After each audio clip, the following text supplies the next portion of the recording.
Nah, inilah 23 tahun periode pertama kenabian, periode an-nubuwah yang penuh keberkahan.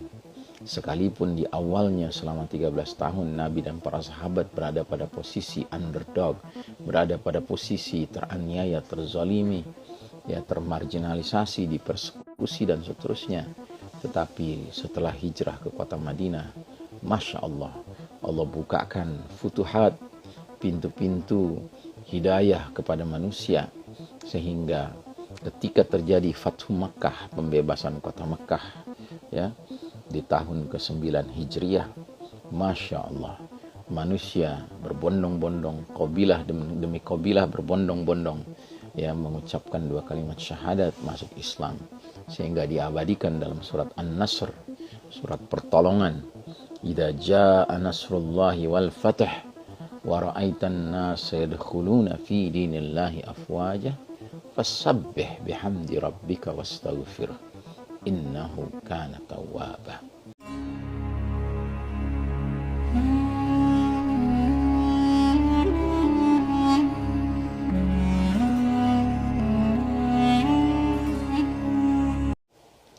Bismillahirrahmanirrahim.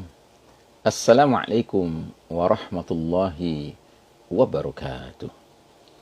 Alhamdulillah rabbil alamin, wassalatu wassalamu ala ashrafil anbiya'i wal mursalin, sayyidina Muhammadin wa ala alihi wa ashabihi ajma'in.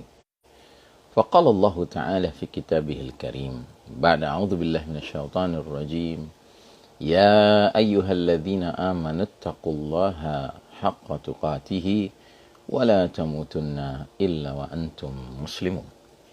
وقال تعالى في آية أخرى وإذا قرأت القرآن جعلنا بينك وبين الذين لا يؤمنون بالآخرة حجابا مستورا. أما بعد. Jamaah rahimakumullah, alhamdulillah kita jumpa kembali di hari Rabu hari ini, tanggal 5 Januari 2022, dan sudah memasuki bulan Jumadil Akhir 1443 Hijriah. Kita akan terus mengelaborate, memperdalam hadis periodisasi.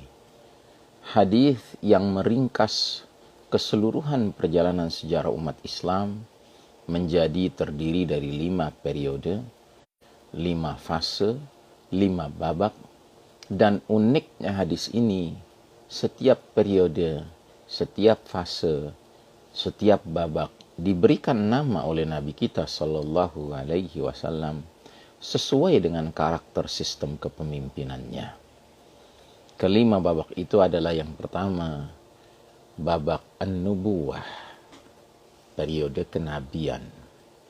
Yang kedua adalah babak Khilafatun ala minhaj An-Nubuwah, kekhalifahan yang mengikuti metode kenabian. Yang ketiga adalah periode Mulkan Adhan, raja-raja yang menggigit. Yang keempat adalah periode Mulkan Jabariyah, periode para penguasa yang memaksakan kehendak mereka. Sedangkan yang kelima dan terakhir adalah periode Khilafatun ala minhajin nubuwah, kekhalifahan yang sejalan, yang selaras, yang sesuai dengan metode kenabian. Thumma sakata, kemudian Nabi diam. Artinya sampai disitulah akhir perjalanan umur umat Islam. Dan tidak lama setelah itu akan terjadi akhir dari dunia fana ini yang kita kenal dengan peristiwa dahsyat as-sa'ah, hari kiamat. Nah, saudaraku rahimakumullah, kita sudah bahas pada pertemuan sepekan yang lalu. Namun kita akan coba mendalami satu persatu periode-periode itu. Periode pertama disebut dengan periode An-Nubuwah, kenabian, adalah periode di mana sistem kepemimpinannya adalah terbaik sepanjang sejarah umat Islam. Sebab pada periode pertama tersebut, yang disebut dengan periode kenabian, umat Islam generasi awal langsung dipimpin oleh Nabiullah Nabi Muhammad sallallahu alaihi wasallam. Nabi akhir zaman, Nabi Muhammad sallallahu alaihi wasallam. Nah, periode ini tidak berlangsung lama. Dia hanya berlangsung 23 tahun. Bahkan 23 tahun itu dibagi dua.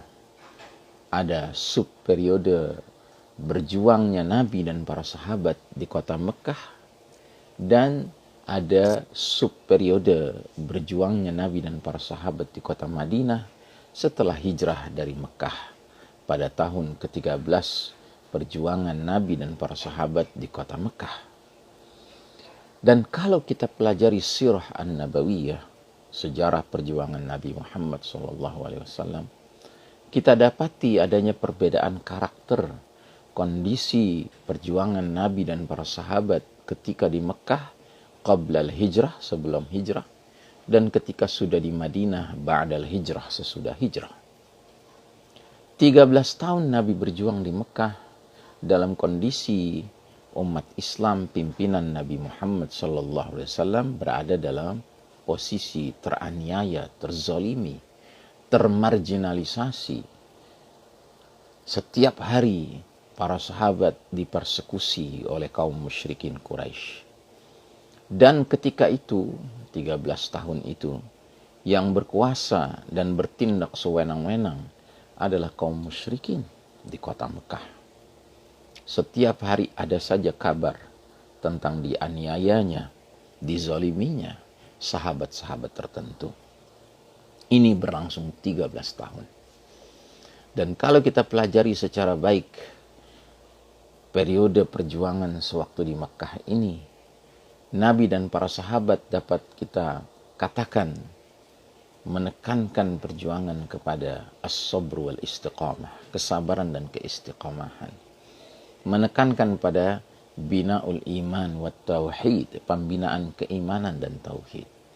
Ya, menekankan pada ad-da'wah ilallah ila tauhid minasyirk, mengajak manusia kepada Allah, mengajak manusia berpindah keluar dari kemusyrikan menuju kepada tauhid.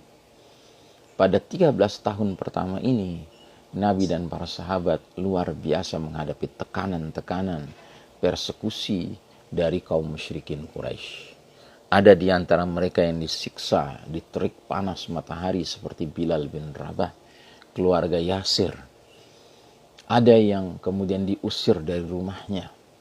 Ada yang kemudian ya bahkan dibunuh. Bahkan ada yang ya mengalami macam-macam ya persekusi.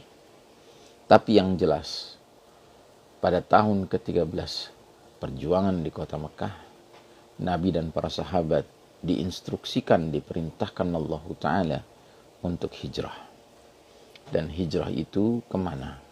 Ke kota Madinah, yang dahulu kala bernama Yasrib.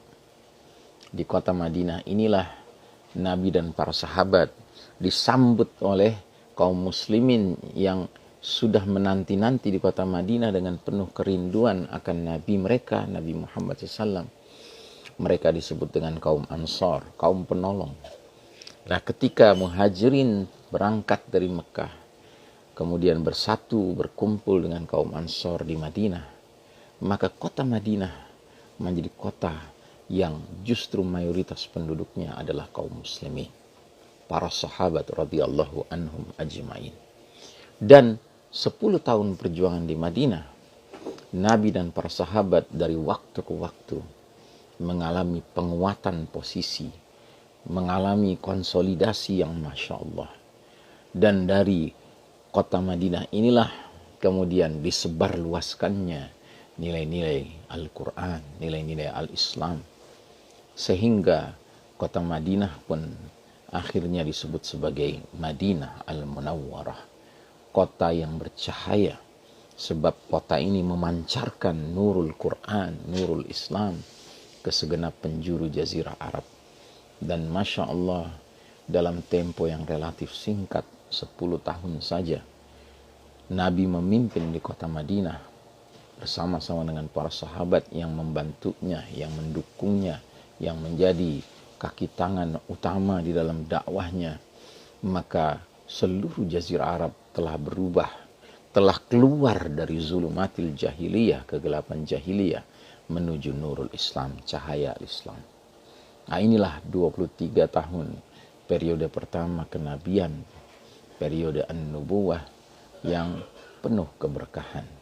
Sekalipun di awalnya selama 13 tahun Nabi dan para sahabat berada pada posisi underdog, berada pada posisi teraniaya, terzalimi, ya, termarginalisasi, dipersekusi dan seterusnya.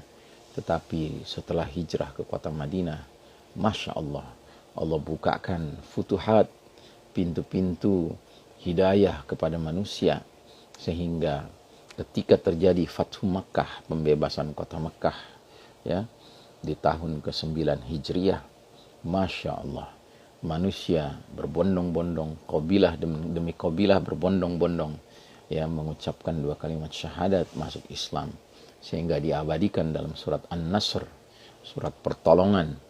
Idza jaa nasrullahi wal fath wa ra'aitan nasa yadkhuluna fi dinillahi afwaja fasabbih bihamdi rabbika wastaghfir innahu kana tawwaba.